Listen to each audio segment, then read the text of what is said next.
عمي ابو عصام، عمي ابو عصام دكانتك عم تحترق يا عمي ابو عصام.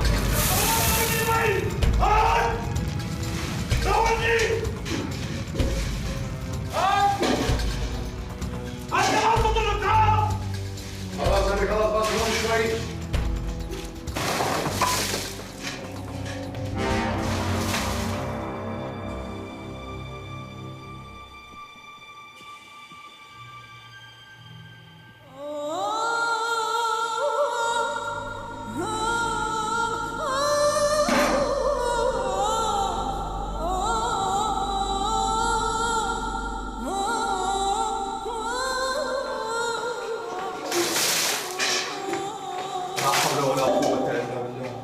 شو هاد؟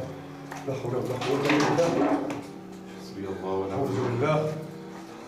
أبو عصام. والله بيعوضك يا أبو عصام، والله بيعوضك. الحمد لله على كل شيء، الحمد لله على كل شيء يا رجال، الله يرضى عليكم. يلا كل هالخراب معي كلها برا. يلا ايدك معك معاونة يا شباب. ايدك معك الله يرحمك يا جدي ابو شوكات، حبيت المرايه ها؟ احترم. ايه والله ايه والله، تذكر لما نطيت عليها وكسرت المرايه. يا أهل الحارة، يا أهل الحارة،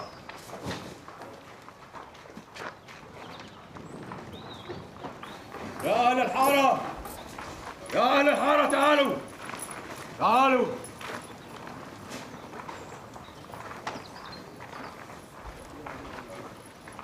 حالكم كلمتين اسمعوهم منيح. امبارح احترقت دكانة ابو عصام وسمعوا نادى على اهل الحاره مشان تجي تساعد وتطفي. كل اللي اجوا ما بيطلعوا قد ايد الوحده هيك، 5 ما اجوا. لك مو هاي حاره الضبع، مو هاي حاره الضبع اللي بتشوف الحريقه وبتنسى وبتطنش وبتروح بتنام وبتقول يلا اللي صار صار.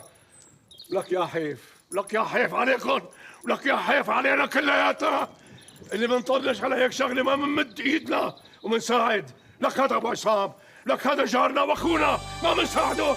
لك وين عايشين انتوا؟ لك وين عايشين؟ لك ليش عايشين انتوا؟ شلون هي هاي؟ ليش هي عايشين هي؟ لك ليش؟ كلها مشان شو؟ مشان شغله صارت بين يوم وليله ورح تنحل، ونحن رح نحلها وقادرين نحلها. يا حيف عليكم، يا حيف.